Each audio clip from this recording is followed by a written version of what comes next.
What's the difference of being in a cage fighting or being in life fighting for what you want?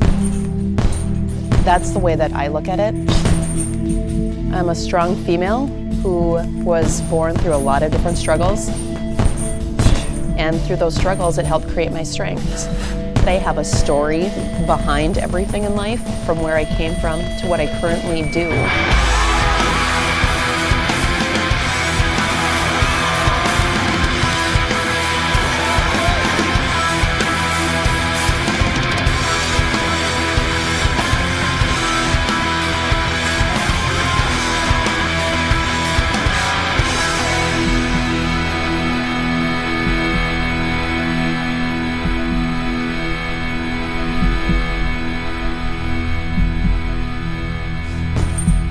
There's a lot of parallels between life and MMA fighting.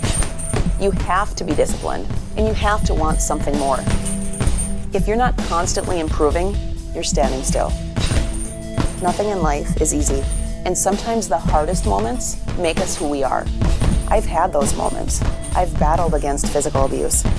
I've been knocked down, looking up at defeat, and I've struggled to maintain balance. Every day is a fight. And those hard moments define us. And right now, I feel like my fighting career is on the brink.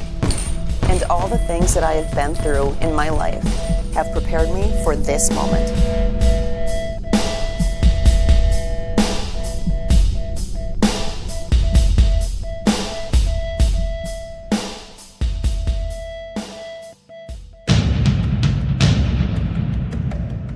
You get 3 rounds at 5 minutes. A total of 15 minutes. That's all you get in the cage. 15 minutes of chaos, pain, and battle. 15 minutes to inflict as much damage as you can without getting knocked out. 15 minutes to show for all the days and nights of training. Blood, sweat, and tears that go into preparing for a fight. 15 minutes of glory, but it's a long road to get this close to the cage.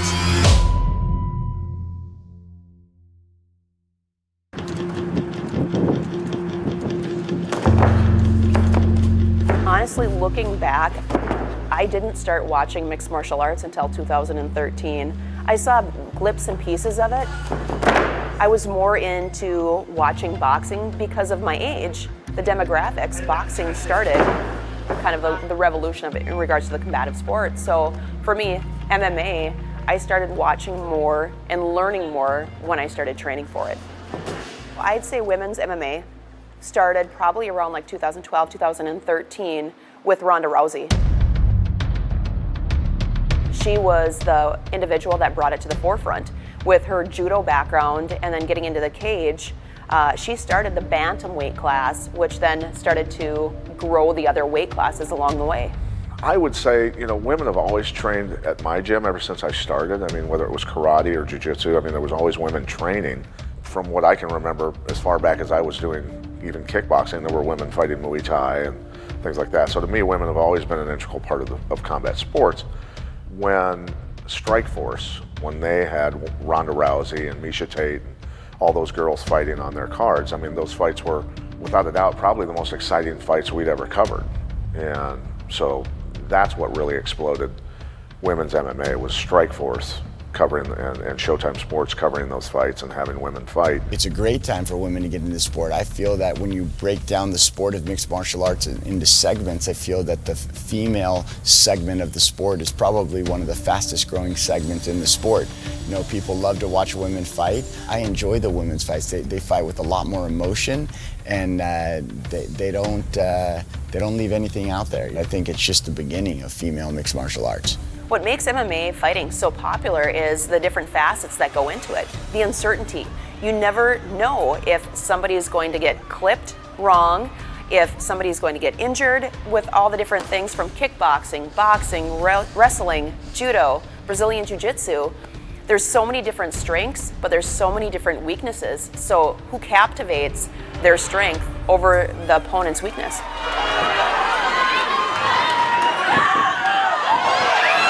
I started fighting back in 2013. My current record is 5-2. I was intrigued. I really was intrigued. For your winner, Mariah Prussia! And the guy that started training me, just to enhance my personal training and my kickboxing classes, after a second session, he goes, Mariah, I really feel that you do great at fighting. For me, it's a challenge. So it's something that drives me. It's fun. I love it because it's out of the box. I love challenges, I always have. So with this, I like to grow. So the more I can grow and learn about myself and challenge myself, the better.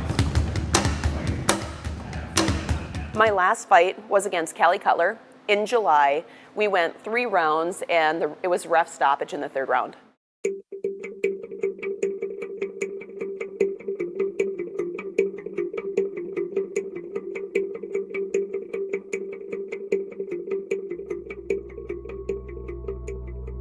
At the end of the day, it was a good fight. Is it how I wanted or had seen it coming to play? No. No one trains to lose. Am I angry? No. Because the thing is, I've experienced a loss before, so I know what it feels like. Does it mean I'm going to stop fighting? No. It just means I'm going to come back fighting harder. So there's some people that can take a loss and let it self-defeat them. And at the end of the day, it's not about self-defeating, it's about rising from the fall. This will be a growing experience. Granted, as you can see, it wasn't the experience that I clearly wanted. But at the end of the day, it's like, okay, Mariah, you need to move your head, because I clearly wasn't moving my head if I'm getting tagged. So again, train harder, train smarter, and then just prepare for what's coming next. In that fight, I was disappointed in my performance because I know that I could have fought better than what I did. Going into the fight against Callie, I think that mentally I knew this was probably the most stress I've ever experienced in my life.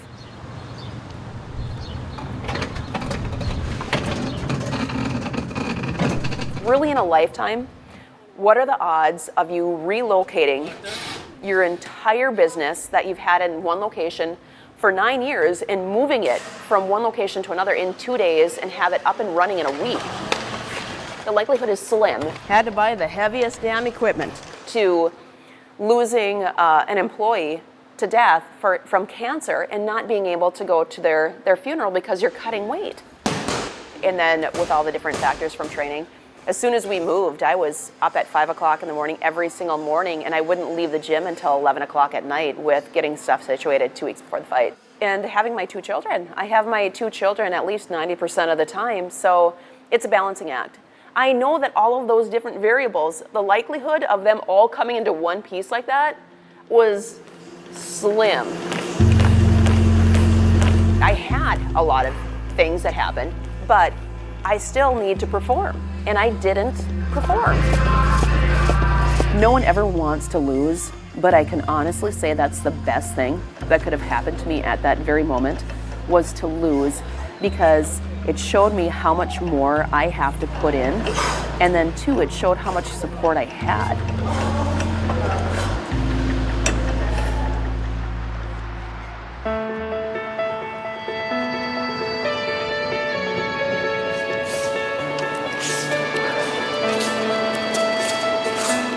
My next fight is in Newtown, North Dakota at 4 Bears Casino on March 18th against Alexa Connors, who is 8-1 AMI and 2-1 Pro. I'll be fighting at bantamweight, so 135. So just under 5 weeks away from go time. After my last loss, I realized that I needed to make some changes in my training. Everybody absorbs a loss differently. So mine was more so, let's look at technique. What went wrong? How can we fix it? So stripping back the fundamentals is really what ended up happening during this fight camp. Right, you need to work on your footwork. You need to work on your hands. All of the different baby steps. So it's starting from scratch is really what it felt like moving forward into this next fight. Block the overhand, bang, uppercut. I've got different coaches. I've got different coaches, and I'm not blaming my coaches, so don't take it that way. The key thing is looking at what I need to change. Bang. There you go. Good. And I needed to change a lot of different things, and I didn't recognize the different facets where I was really, really weak at until somebody pointed them out. So I'm stepping with this one, right? Keep this elbow bent a little bit. Right there. Step in just a little more with that foot. Now step out. And starting to work with somebody new. Because I don't want to be caught reaching. Because if I miss that, I'm stumbling. I was like, wow, I get it. And it was awkward. I'm training with Jason Natal and Pat Miletich, so I've got the younger experience, and then clearly the more experienced. So working with them together, they both have the same mindset. Jab, jab, cross. Good. But at the same point, it's crazy how they mold so well together. There you go. Yep, nice and loose, just like that. And understand the game. Double jab. Double jab. Nice, there you go. And then move those feet, move that head. I think that Mariah, at the time I met her, had a propensity for wanting to keep the fight standing. Maybe felt a little more comfortable with the striking portion of martial arts, and not quite as comfortable with the wrestling and the grappling. And that's where I saw maybe some holes in our game at that time. With fighting, I think we get in this routine in life where we lie to ourselves, you know what I mean? But you got to be honest with yourself. You got to be, you know, if I suck somewhere in a position, like if I'm like really bad at wrestling, I got to fix my wrestling. You know, I got to make that better.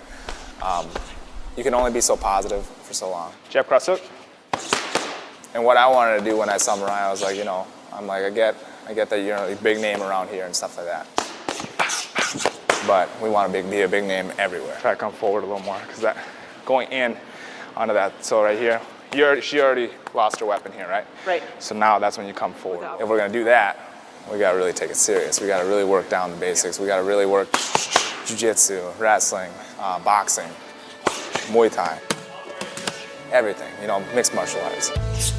There, yes. My next fight against Alexa Connors, 2 leg. I'm looking at things from a different mindset. Yes, there you go. I've always thought about things being positive, everything clicking. Leg. Well, now with new training partners, they're like, right, you have to think of everything going wrong. Sooner with that knee up. So you're kind of throwing your kick from here. Sloppy. Boom. I'm like, why in the hell do I want to think of everything going wrong, right? Because I'm so used to the positive visualization of everything. So now it's like, no, you dream and think about everything that could possibly go wrong, and that's what goes through your mindset, and how are you going to freaking correct it? Good. Shoulder more. So when you do get in the cage and every single thing goes wrong, Jab, cross. you're prepared for it mentally. Okay. Really working on the basics. Kind of loosen up a little bit on the outside. The more that you adjust your footwork, the better you're going to be able to strike. How can I be the most efficient with my movement so that I can, at the end of the day, reap the rewards? Jab, jab, slip. Nice.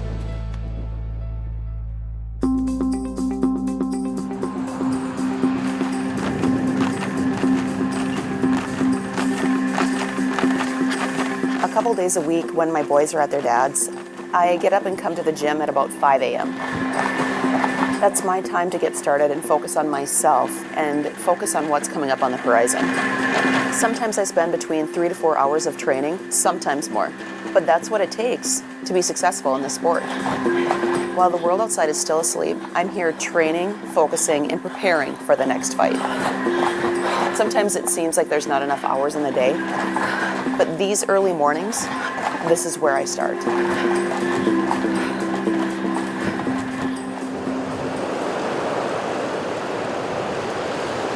So the mornings that I have my boys, I typically get up at anywhere between 5:30 and 6 o'clock in the morning. Antonio. And then I start our morning routine around 6:45. Jace, it's time to wake up. Typically I wake Antonio up first. Good morning. Because he's a little bit slower moving and a little bit more self-sufficient. Antonio, do you want oatmeal this morning? Yeah? Do you want oatmeal too? Yeah. Okay, I'll be right back. And then Jace, I wait until a little after 7 o'clock. Get him up and going. Make sure that both the boys clearly have a good breakfast. Once they're dressed and ready to rock and roll, we're out the door. Antonio usually either A, gets picked up by our neighbors at 7:45 to go to school, or I'll drop him off. All right, love you. Love you too, bye. Bye. And then loop through to the Montessori to drop Jace off. right, buddy, have a good day. And then right after that, about 8:10 is when my wheels start turning for work, and I'm at the gym typically around 8:20, 8:30.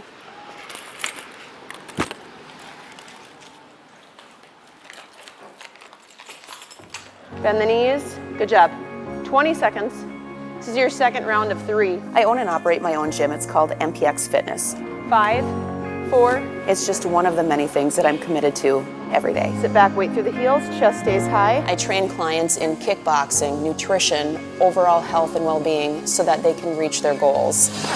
I opened my gym because of the fact I really wanted to know individuals' names when they came in. I wanted to provide a service where individuals felt like it was home, like it was family. So when you come from this position, I want you to stand tall. When I see someone have success in the gym, when I'm training them, knee feels still good, it leaves me with a sense of empowerment, shift back, fulfillment, and satisfaction. That was better, Megan. Knowing that I helped, good, that was better, change somebody's life. Shift back, try to do just a smidge less bend in the knees, okay? I love it. I love being here. I'm calm when I'm at my gym, and it's a way for me just to clearly relieve stress, just like other individuals when they're coming in. It gives me an opportunity to leave an imprint for them to see the change that they can create within themselves. So it's helping individuals find their voice so that they can share their story. It took me over 30 years to find my voice, and now I've really connected with my story, and I'm grateful that I have. Jace, how was the picnic? Have a good weekend.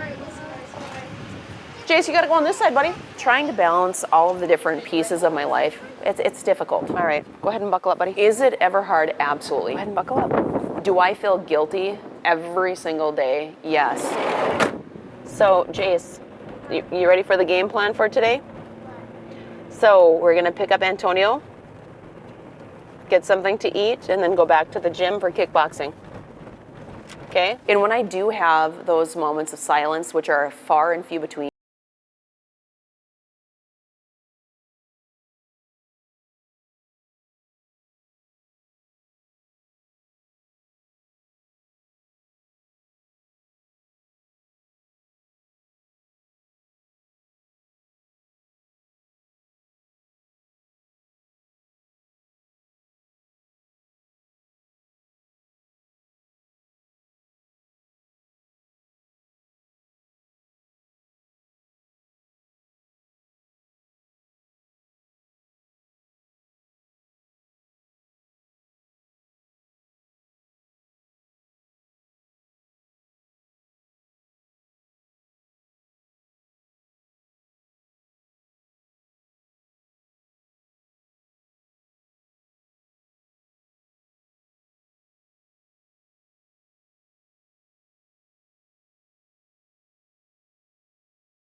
I try to make my time with my kids quality time.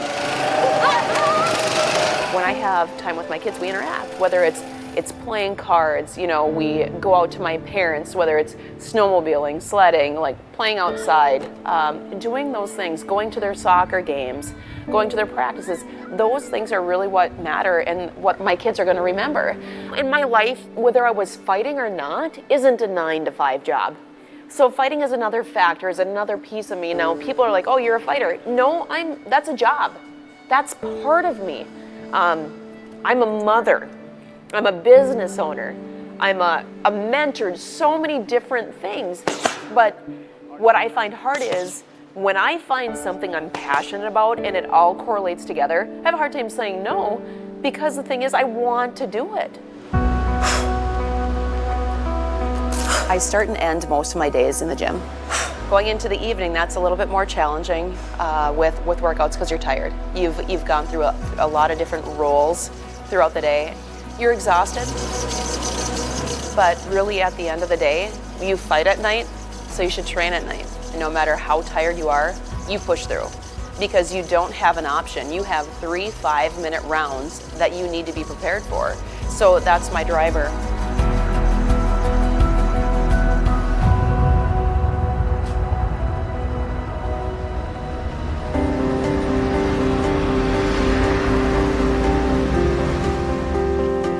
You know, I've been through a lot, just like a lot of people have been through a lot. And some people might find it hard to believe that someone who fights other people for a living went through an abusive relationship, and I've survived. We started dating when I was about 24, and we were together roughly 8 years. And over that time frame of being on and off again throughout a relationship, we had 2 children together, Antonio and Jace. When we first met, it was more of a physical relationship. I didn't have a steady job. I was working 3 jobs, still trying to find me. And the more that I started to become more complete, started knowing more and more and learning about myself, I was growing and I was trying to have this individual grow with me, but they weren't there yet. More of the signs started probably around age 26 or 27 before Antonio was born. And it wasn't extreme.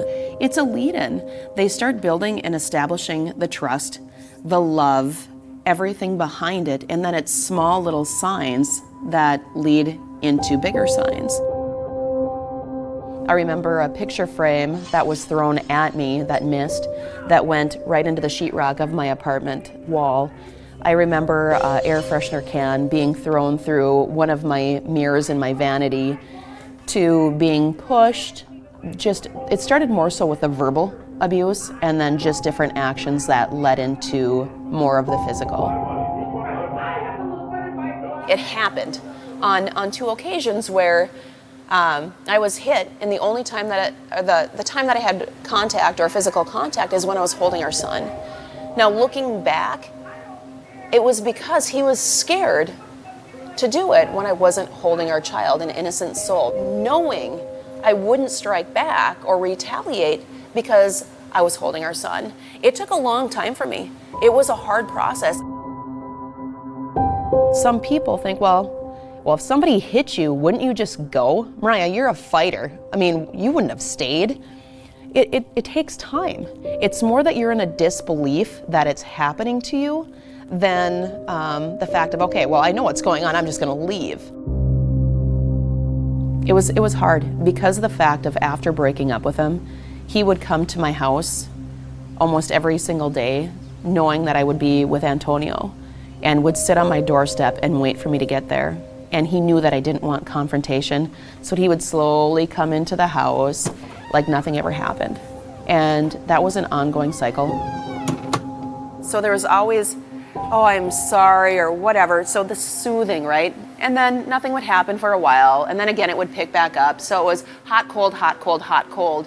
But it started getting to the point where I would get a stomach ache going home, you know, or if I went and did something with friends, it was like he was almost trying to seclude me from everybody else, like make me be home. There was a point where we did break up. So when I moved and I broke off my relationship for a short period of time, I moved in with Megan. The one thing that really sticks into my head and I think about all the time that I wish I'd have done something, they were fighting once and went outside, and she came back in and her eyes were just glassy.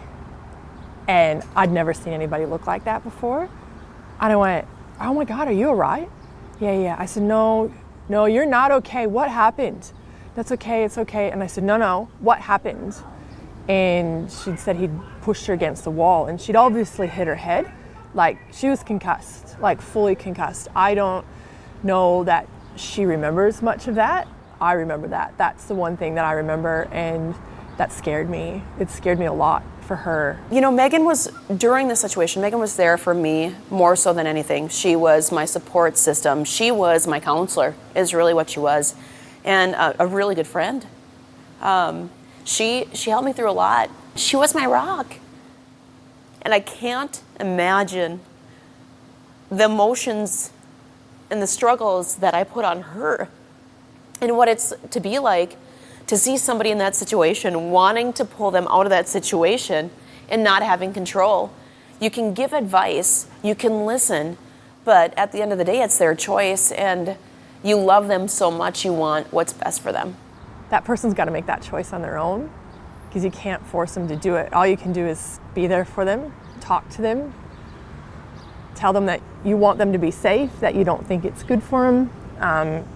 I wish I would have called the police when that happened. I should have. I think that maybe if I would have, then it would have been maybe a slap in the face for him, reality check for him. But she didn't want me to do anything. One time I went out for a friend's birthday and had mentioned I wasn't coming home until the next morning because I wasn't going to drive. We went out and had a couple cocktails, and he had her son, and at 3 o'clock in the morning outside of her apartment window, there was a horn honking at 3 o'clock in the morning. And here he is sitting outside, staring, texting, I know you're with somebody, and here I'm with my friend. The only thing that I could imagine at that point was, where's our son? Where is our son? Now, did you wake up our son to drive with you? Is he home alone? You know, what kind of I just didn't know, the uncertainty. I ended up getting in my vehicle once he left, and I drove home because of where's my child.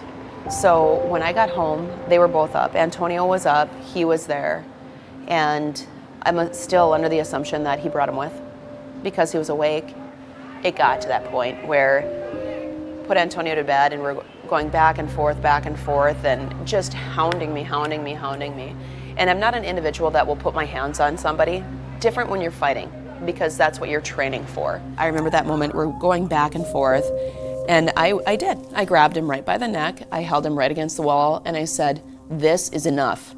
I am done. I am done with all of this. You will never lay your hands on me again. You will never step foot in my house again, and that was the end.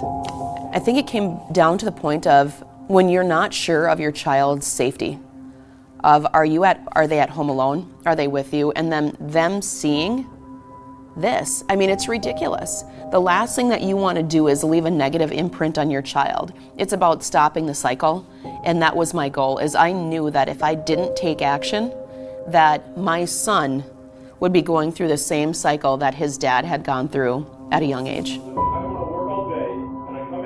I think I instilled fear in him that night, because I think he realized at that point I had hit my breaking point where I really, truly, I was done. It's just, he didn't have control, didn't have the upper hand, and you know, it was like that snap, that click, like when the switch turns on, the switch turned on, and I was done. I was completely done. Once I was out of that relationship, once the clouds or the storm had passed, it was the first time I actually saw my reflection in the mirror and saw who I was, what I looked like. Because sometimes it's a blur. We don't really truly see who we are. We go through the hustle and bustle of life of, all right, I'm gonna put my hair in a ponytail, I'm gonna put makeup on, but we don't stop and see our reflection. When I saw that, so many doors and windows of opportunity opened because I had closed the doors to my past and opened the doors and the windows to the future. With experiencing physical, emotional abuse, an unhealthy relationship, it's given me the skills that I've needed to connect. Anytime that you can connect one-on-one with somebody and let them know your story and let them in, they're more apt to open their story to you. There's a lot of people that are in abusive relationships that are scared, and they don't have the strength, so they struggle. And it's like, how can we connect and reach those people? I haven't always been strong. You're hearing my story right now. I always haven't, it took time. It took circumstances, and I don't want it to be to the point where they're experiencing such extreme abuse that they can't get out or they don't survive. And that's reality. Did my relationship turn me to want to fight? Maybe. It's really hard to say because here's the thing is, I'm not angry. I'm not angry. And everybody thinks that people who fight or get in the cage have all this bottled up anger that they just want to release it in a cage. It's not it. But there's also individuals too that are looking at it from a sports perspective. How can I excel? How can I improve? How can I get in there and maximize and show the spectators on what I've been working on to progress? No matter what the sport, we're always going to train to do our best to win.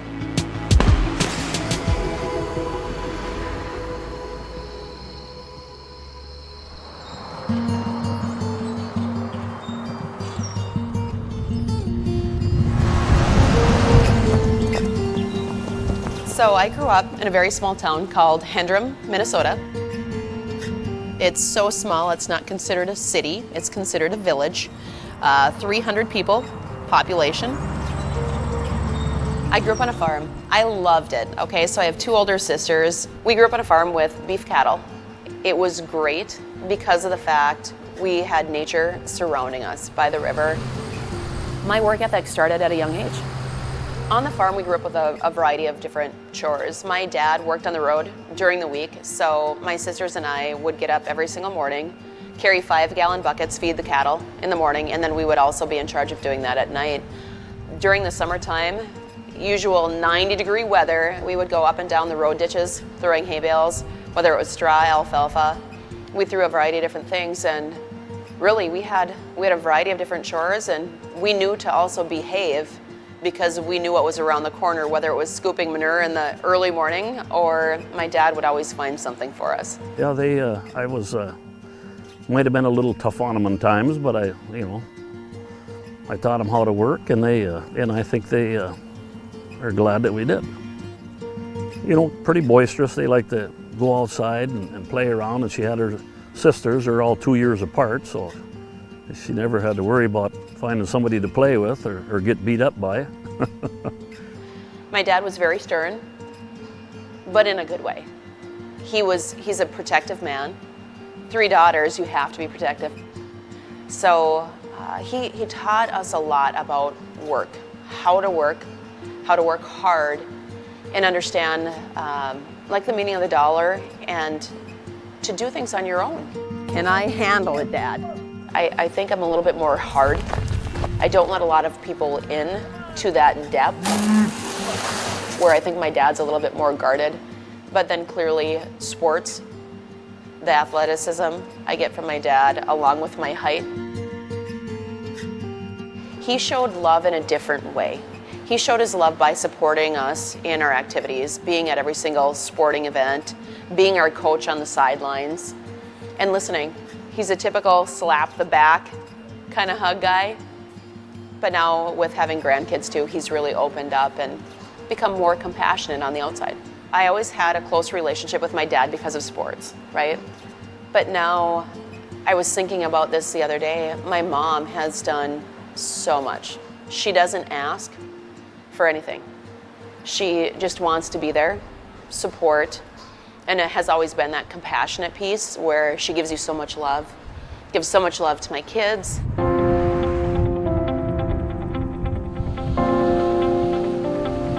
What did I love most about growing up in Hendrum and being on the farm was the fact that we didn't have a lot of crime.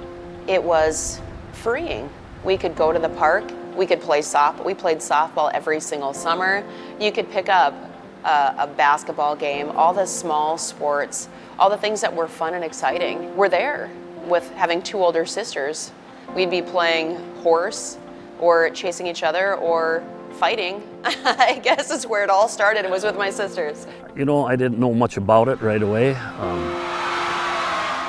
but when she puts her mind to something, she normally follows through with it, and that's what she did. Hoping that most of the time she's up on top, beating on the other girl. So no, it's nerve-wracking, but you know, it doesn't look real good sometimes after the fights with a black eye and a bloody lip. But I guess they've had that before, just growing up. So I went to her first bout, whatever, and will not go again. When the other person had a chokehold on my daughter and she looked like she went limp, I couldn't handle it. I was just out of it. You know, she made it through and won the bout, but I just don't want my daughter hurt. And she's a very talented person in many areas. She does not need to fight. That's my feelings. I'm thankful my husband goes to the fights because if something ever happened, I like him to be there. And I'm always scared that something will. And with her 2 young children, I think she really needs to get out of it. I still don't know what's through their heads when they see their mom bruised up after a fight. I don't know. Do I ever worry about my kids receiving the wrong message from a combative sport? No. And the reason why is my children come into the gym, they watch me train, they understand. So anytime we're watching a fight, anytime I'm training, they see the camaraderie that I have with my training partners where, yes, we're training hard, but at the end of the day, we're shaking hands, saying good job, just like at the end of a fight. It hurts inside when I see her like that, but like I said, I have no control over her decision, what she wants to do. Just tell her I love her. I just tell her to open up a can of whoop ass and do the best you can. How do I feel about my mom not liking the whole fighting perspective? Let's just be honest. I love my mom, but not everybody's gonna like certain things that you do, right? So with that being said, I'm still gonna fight. I know it's kind of against her will, but at this point, it's like you've become your own adult, and we choose what we want to pursue.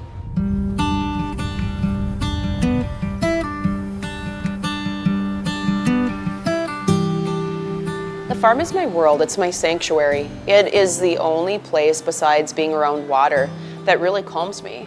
I'm able to disengage from the world, and I think when you live in town or you live in a city, it's hard to shut it off until you remove yourself from those surroundings and get where nature is at. I find that I'm really able to tune out and shut everything down when I come out here, because as you can see, it's a beautiful place and there isn't a lot of noise. The only noise that you hear is nature, and this is my peace, this is my home. I look now with how I was brought up and how my kids are getting brought up. You do the best to kind of create that same family environment that you had growing up. With the boys, I really want them to experience the farm life, so it's nice to go out to the farm. I don't go out to the farm as often as I'd love to, right? Because of schedule, because of time management. But going out to the farm, it brings me back to we'll sit and play cards, we'll play pinochle, we'll talk, we'll go outside. Just going out there and sitting and just feeling the sun, sitting on the dike, overlooking by the river, by the animals, and just being, just that whole tranquil moment, just sitting there was great to refill my cup. And then really spend quality time with my family and friends, which tends to be lacking when you're going through a training camp.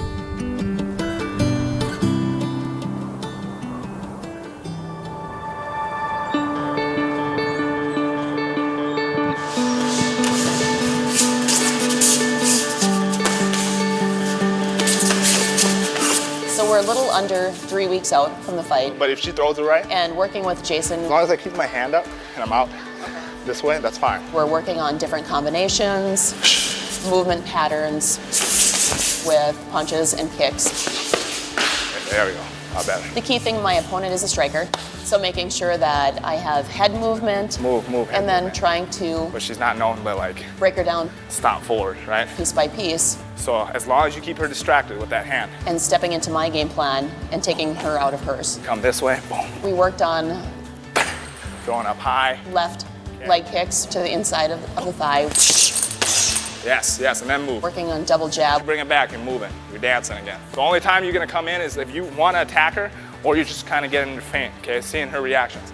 But besides that, just kind of play for the outside. You don't have to waste a lot of energy. We worked on a couple other different combinations of movement patterns. Good. Everything's got to be fast in that first round. So really relaxing. Dance that head, move. I tend to tense up when I throw punches. Yes, and then you can come back, boom, boom, boom, boom. The goal is to make sure that you relax so that your punches come off faster. So again, mitt work, working on hand-eye coordination, and putting combinations together. Good, good. My upcoming opponent is Alexa Connors. So she's got an 8-1 amateur record and 2-1 pro record. Now, 2 of her pro fights, she has signed with Invicta, which is an all-women's professional card. And they're usually based in Las Vegas, California, elite. I think Alexa has decent movement. She goes high and low, so being able to kind of kill that movement. So Mariah likes to push forward. Mariah's very good at moving forward. She likes to hit hard. And then also watching out for that right hand. She has a good overhand when she gets pressured. So make her hesitate a little bit. At the end of the day, we have to fight. You know what I mean? So that's what it's going to come down to. But I believe that we can shut her down. Connors, I noticed, had a lot of power in her right hand. She was capable of hurting anybody with a right hand. So it was, circle to your right away from that power as much as possible. Or when you go straight in and attack, make sure you step off to the right away from it. So she has to reset her feet before she can ever throw that right hand. Be elusive, move your head a lot, don't get hit. And if you're going to be inside, tie her up. With picking up a fight, normal fight camps are 6 weeks long. So this one's shorter. So it's just that much more of a push and less time to really research and look at your opponent. Straighter, so you throw that kick right before you even hit it. But at the end of the day, the key thing is making sure that you throw that overhand. You're coming out as the strongest fighter that you possibly can in all facets and preparing for anything. If you miss that chance, make your chance. The fighting game is really honest. Sometimes it's not going to have the perfect moment. If you miss it, bang. It's super honest, so you got to imagine you got to put in 100% of the hours, and then you also have to have good teammates. And I think that was one thing that Mariah was trying to figure out. And she's raw, but she's good. She's picking up things and working hard. If you're away to me, then I just leave it. If you come forward on me, bang. I know in regards to an advantage I will have is height. Visualize she's in front of you. What is she gonna do to you? How are you gonna shadow box towards that? Key is if I stay striking or stay standing with her. Come forward. Is utilizing my range. Mess up her pattern. So being prepared for her to throw kicks, countering. If I don't feel like I'm doing well striking, then go in for the takedown. Yes. Good. So take them out of their comfort zone and then get into yours. Oh, yeah. I'd say my biggest weakness going into this fight is probably more so the amount of time remaining before going into it. I like to have as much time knowing what I'm getting myself into to prep.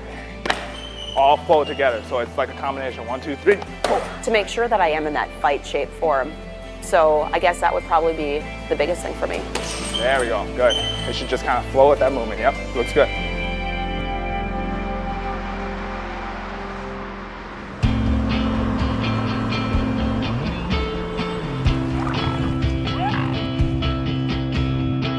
What I want to see on this one, I want to see a little bit more power. Today we're at Fargo BJJ. I'm going to a striking class with John, and we're 2 weeks out from the fight. So it's go time, making sure clearly cardio's in there, cleaning up technique, striking, and just really pushing forward because there's not much time left. I think there's always things to improve on, whether it's striking, because there's so many different elements to it. So I would say right now it's not my strength, but working into it. Just turn over hard. One thing on these counter kicks, what we're doing is countering. So the key thing is making sure head movement is crucial, along with making sure to be able to counter or be the person on the offense. I've been working with Mariah off and on for a couple years. I've done privates over at her place. 10 more seconds. I get her ready for fights kind of like towards the end. She was an infant starting out, she couldn't even walk, and so now it's like, all right, stance looking decent, kicks are looking good. Her conditioning is never a question. I think if anything right now, Mariah is basically is like straight athlete. This is a great situation because the thing is you never know how many rounds you're going to go. So you've got 3 5-minute rounds.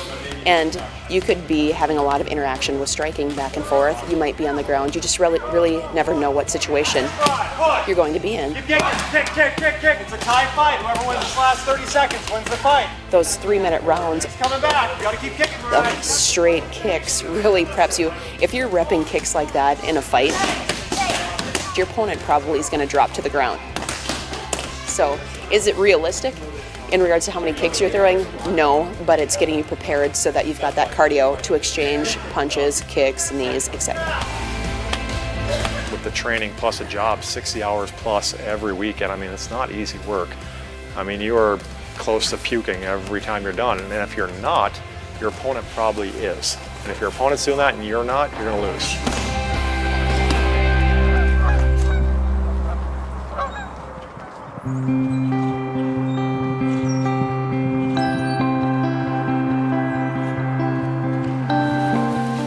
Too far up.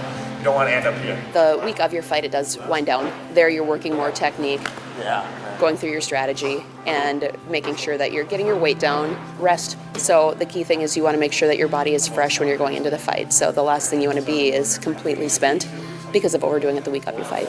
Nice, a lot better, yep. The key thing is making sure that you're not getting injured, so that's why it's more light. You're doing more cardio and, you know, working up some sweats, but not to the point where you were the week prior to. The week of my fight, I typically don't eat any fruits. I cut out complex carbohydrates. So my nutrition consists of lean meats, avocado as my fat source, and then just straight vegetables from here on out. Just stepping on the scale now, I was 146.6. I can be 1 pound over, so I can be maximum is 136 flat. So I've got 10 pounds, a little over 10 pounds to cut by Friday night. But at the end of the day, everybody is going to go in and do the same thing. They're going to cut weight, they're going to get in the cage, and they're going to fight.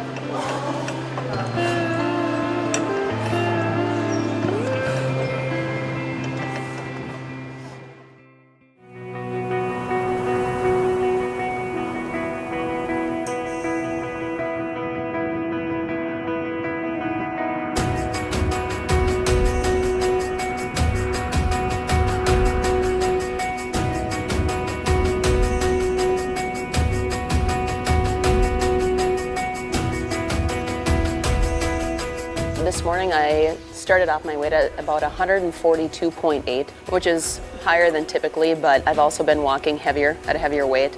So looking at a 10 to 11 pound weight cut going into today in a 24-hour time frame.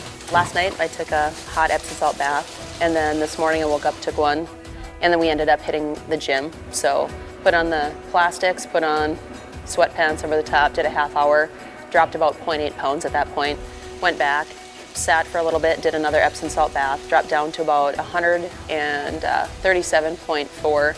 However, when we came, Jamie and I came downstairs to check on the official scale. It was 138.4, which was a pound differential from what my scale upstairs was saying. So at that point, I did another Epsom salt bath and realized at this point that we needed to hit the steam room. So when we headed down to the steam room, I was 137 pounds, I believe, at that point, a couple hours out from weigh-ins. Sat in there the first round of sitting in the steam room. My weight didn't drop much with the plastics or with the sweats on, dropped about 0.4 pounds. And then after taking off the plastics and doing the credit card, where you're just scraping the excess sweat off of your skin, I dropped 0.8, the first one for about a 10-minute round. And then we did 2 or 3 more, about 6-minute rounds, until I got to that 136 point. Came in and stepped on the official scale again, and at that point I was at 135.8. So what ended up happening today at the weigh-in, it wasn't the typical weigh-ins that I've experienced, because all of my fights in the past, my opponents have made weight. So this was the first time I've had to experience my opponent not making weight, which surprised me. She's made this cut before. However, I didn't realize her amateur fights were at 145 pounds. So she does walk heavier, whether she's got a shorter stature or not.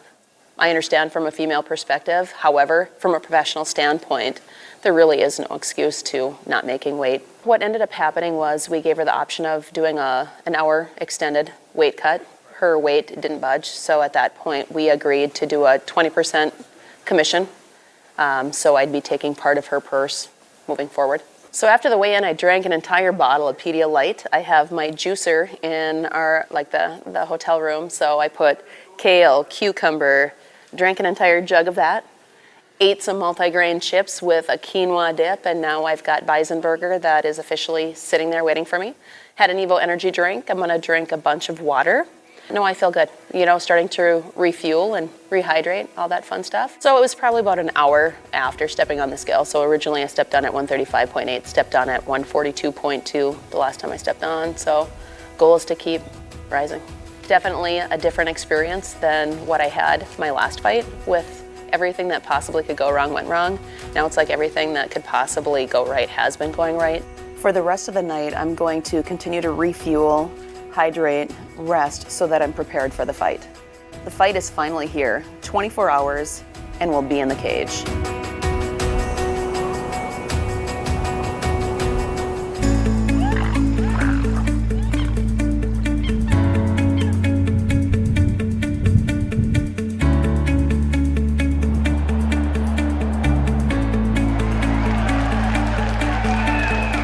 Coming out of a loss against Cali, no one ever wants to see a back-to-back loss. So the key thing is going into the cage now, it's like, I don't want to experience that feel. This is a huge fight. I'm going against an opponent who is ranked like 30 seedings ahead of me.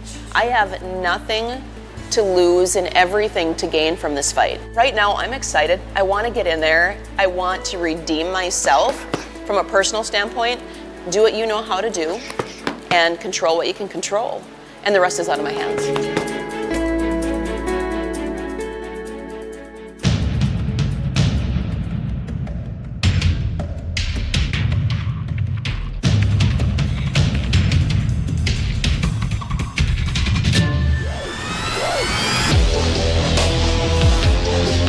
What I feel when I'm coming out for a fight, it's a rush. It's really hard to explain. Key thing is staying focused. I focus on coming into the cage, looking my opponent in the eye. You can't go in there with fear. When you go in with fear, that's usually when something will happen. So why think about it? Just go out there and perform.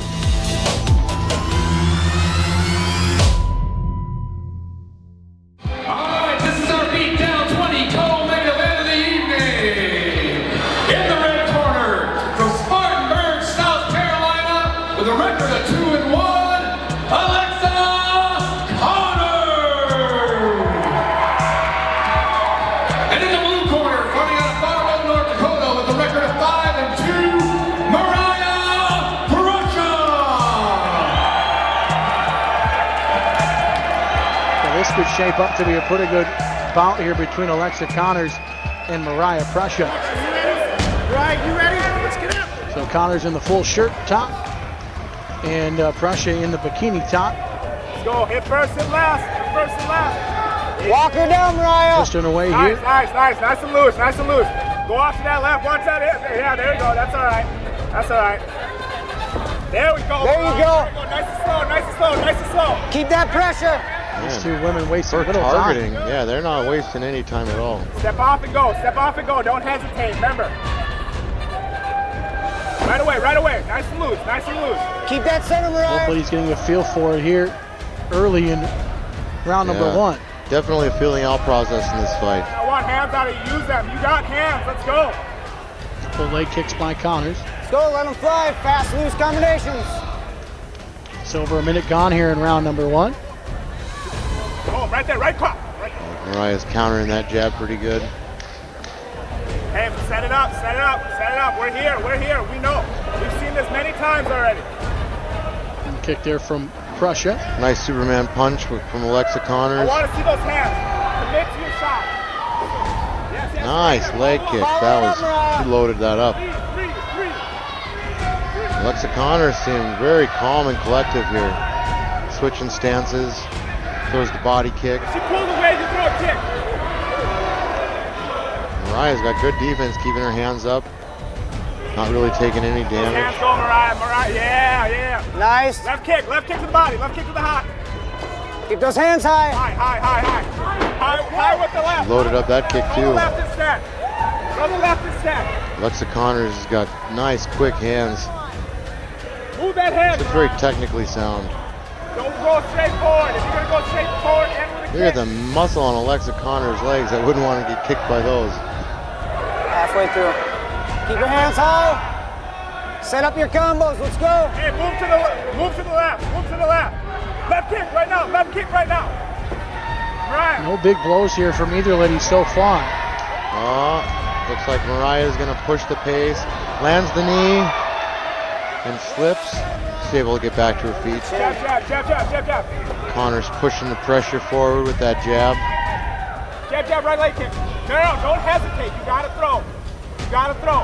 Like I said, I was looking forward to this fight. You're going to see two fighters who are technically sound, very clean cut, have good technique. There you go. Right, we're hitting her. We got to hit her. Prussia missed with that big right hand. Get that center back. Get that center back. This could play out as a long, really good fight. Right body kick. Right body kick. Nice, Mariah nice. is finding her right hand over and over. Alexa's doing a good job with her footwork, keeping distance, but Straight, Mariah, you got Mariah this. has no problem landing that right hand. Walk her down. I'd like to see a little more jabs from Mariah. She doesn't really come out with the jab too much. That's where Alexa's controlling the distance. She's pumping that jab. Hey, don't walk. Don't run into it. Make angle. Make angle. Make the angle. got a minute. Steps in with the 1-2 and lands. Lands again. Puts Mariah down. Mariah gets hit. She's feeding the ground and pound. Oh. And Alexa gets it with the punches. Alexa takes the fight. That flipped around very quickly. I think Mariah just got clipped right there on the button. She looked pretty dazed. Was sitting on rubber legs there, as you would say. And Alexa Connors, you see it right there. And she just smelled the blood in the water. She jumped on it. All right, we have a winner. 4 minutes and 14. Round number 1. TKO due to strikes. Our winner, Alexa Connors. You know,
it's like at this point you decide, what do you want in life?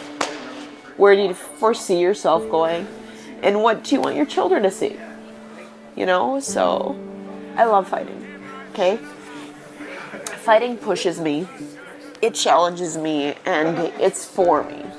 What I love about fighting too is having two young men, right?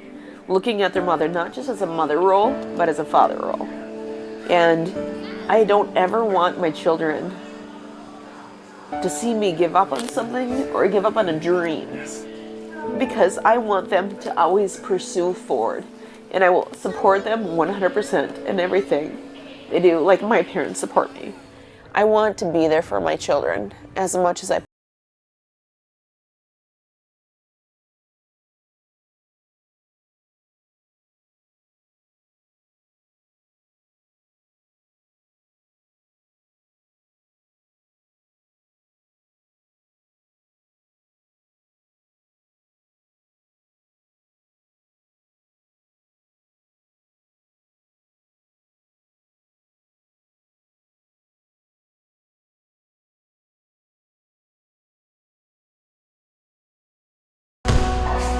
The gym and working out has always really been my safe haven.